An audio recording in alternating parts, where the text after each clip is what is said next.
Speaking of cabbies, you got to tell the cabbie story. I mean, we're going to be all over the ball field today, but actually, Anthony made this point a while ago. I mean, in this city, if you're lucky enough, quote, to have a white cabbie, 9 out of 10 times he's crazy. They're insane. They're like really crazy people.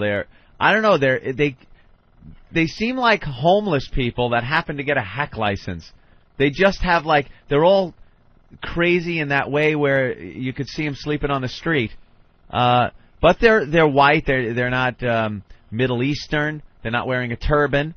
But you get in the cab and go, wow, it's a white guy, and you expect maybe the old style, like an episode of Taxi, maybe Rieger or something. But you don't get that. You get certifiably insane people. Oh, hi, how are you? This is the new intern. Ah. Can I have a coffee just with a little bit of milk from the machine here? Thanks a lot. Very good. Ooh, new intern. Alternative young gentleman. So I get in my cab, I leave, I say goodbye to all the people that work in the building that love me. Yeah. And I get into a cab, and I have my headphones on. I want to listen to something. And it's a white guy wearing a hat. And I just see the movement of his fat head, and I'm like, oh, he's talking. What? And you got your earphones I got my ear plugged in. You I'm looking for Sabbath, actually. I'm looking for Sabbath. Of course you are. Want to hear a little hole in the sky on the way. So I take it out. I'm like, oh, I'm sorry, I didn't hear you. I have my thing in, which is a hint for shut your fat face. Right. Stupid. And he's like, bet you never saw a dressed-up cabbie before. Which is correct. I just want to get to where I'm going in silence. So I'm like, no, I think it's good, dressing up. And I put it back in, and I look up again, and I just see his fat mouth continuing to... It's like, when someone's talking, if you're looking at them from the back right view, you'll just see the subtle movements of their head, and you're praying they have Parkinson's, but you know they don't, they're talking. So I take it out again, I'm like, sorry, I didn't hear you. He's like, well, after 9/11, I traded in my black car. I guess he was a livery driver. Right. For a yellow one. So I realized he's wearing a chauffeur's uniform. He's driving a yellow cab. In a chauffeur uniform, and he looked exactly like the doorman from the Jeffersons. That's who he looked like. It was stupid. And driving me down Broadway, and he goes, yeah, I even got a red, white, and blue tie to commemorate the victims. He holds up his red, white, and blue tie so I can see it in the back. Ugh. And he starts talking about how he's the positive cab driver. And he goes, whenever you have negativity, use me like a computer chip. Just double-click on my icon mentally and think of the positivity. Let me take away your negativity. And all I'm thinking of is what it would be like to strangle him like they did Johnny Ola. His fucking fat neck with some piano wire or something. Just to shut him up. As I'm getting out, his awful tip-begging diatribe. That's what it is. Of course it is. And I get out, and he hands me a thank you card. A card? It's in an envelope. I was praying to be white powder in it so I could just fucking eat it and get this over with. And I know he doesn't have XM. I tried to get him to do a phone-in because he's such an ass. Yeah, of course he is. But wherever he is, I hope he has hit a pole. Does he have a pile of these on his seat? I'm sure he does, because I just want to thank you for being a... Do you really, insincere fatso? Why do you have these typed out? You don't know anything about me. How do you know what our experience is going to be like together? Thank you. Yeah, and this is what it says. I thought it was like a generic Hallmark card or whatever. But I look and I realize this man has typed all this in. Are you surprised to see a dressed-up taxi driver? That's good. He puts his opening line in the card. Fucking, he's like a hack in every way. A hack in a hack. Hack. The taxi commissioner is looking for me, and I'm dodging him. Shithead. I used to be a limo driver before 9/11, and instead of a slash between 9 and 11, he has a question mark, because apparently fucking Tom the doorman doesn't proofread before he hands this shit out. Gotcha. I traded my black car in for a yellow car. And this is what he told me. Hit the shift key, did he? I have not read this card yet. I honestly have not. So if it's redundant, it's because he just repeats what's on his fucking card. Before 9/11, in February 2001, the bubble burst on the .coms. Then millions of people were laid off all over the world. Then all the businesses cut their expenses accounts to zero. A ripple effect happened, and all businesses that supported other businesses then laid them off, and some went bust. I hope this guy is dead. Right. Then when the World Trade Center got hit, period. Alan Greenspan with cranky ass. This is the sentence. This is the sentence. It goes, went bust, period. Then when the World Trade Center got hit, period. Shouldn't that be a comma? Look, you fucking fatso in a chauffeur outfit. How about that? Oh, okay, so that's the whole sentence. That's the whole sentence. Then when the World Trade Center got hit. Yes? No, that's the end of the thought. Shithead. And then the next sentence. It just put icing on the cake.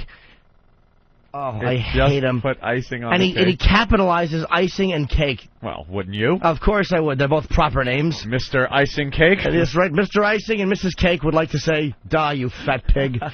It just put the icing on the cake, comma, and it blow everything out of the ballpark for everybody. Yes, it does blow everything out of the... What? Wow. So I'm still chauffeuring people around.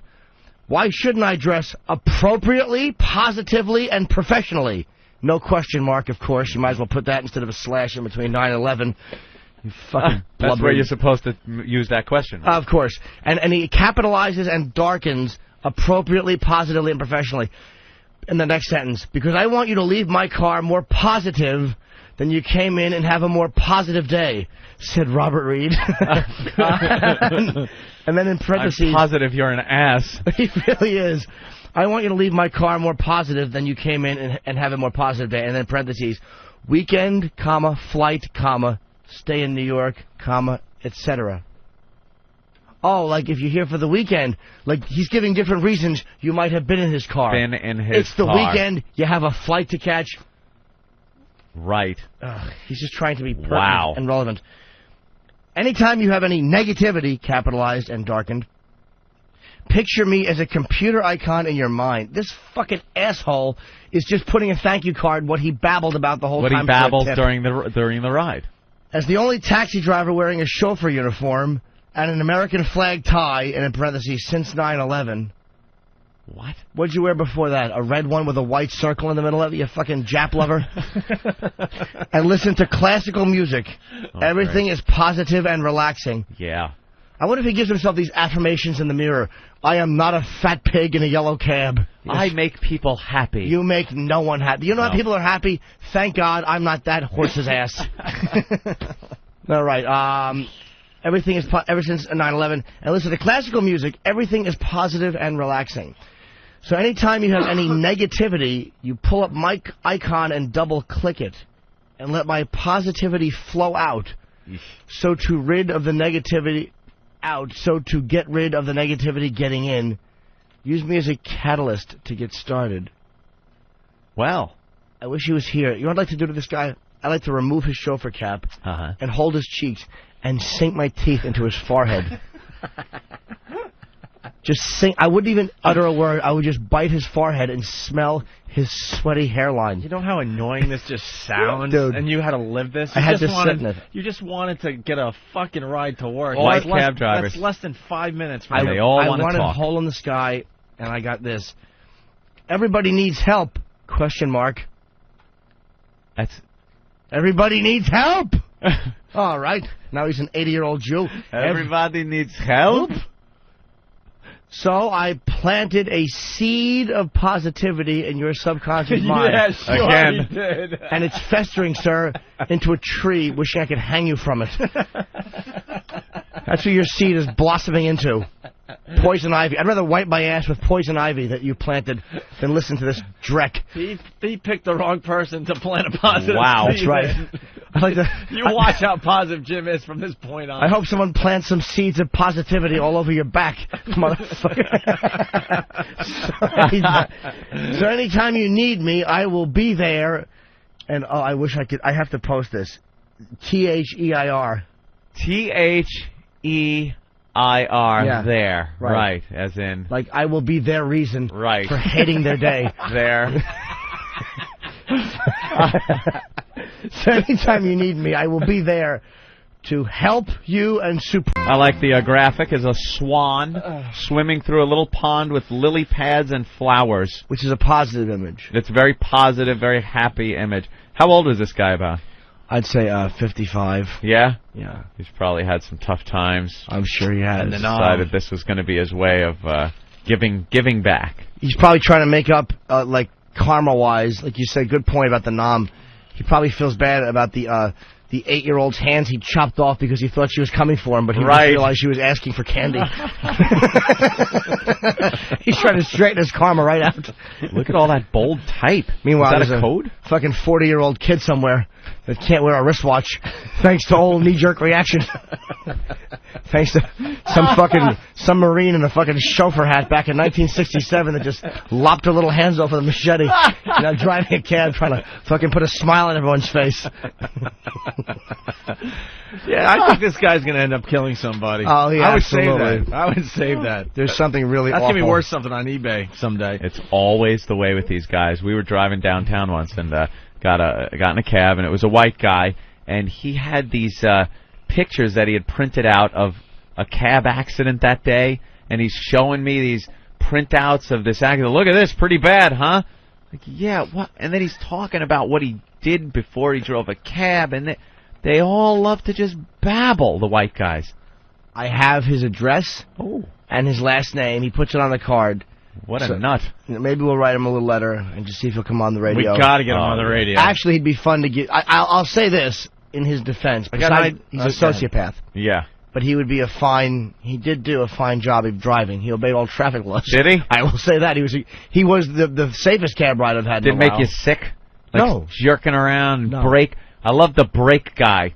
The guy that's got to accelerate 60 miles an hour toward a stoplight that's red and then jam on the brakes right when he gets there. And then it turns green, boom, take off, you blast it into the back, jam on the brakes again. And you just know, you're looking at the lights down Broadway or something, and the way they're timed, you just know this is going to be your ride the entire way down Broadway. Smash your head into the plastic, smash the back of your head into the seat, repeat 100 times. All right. Well, there you have it. That's very good there. Why did Ben take my card? Huh? Oh, Ben. Who?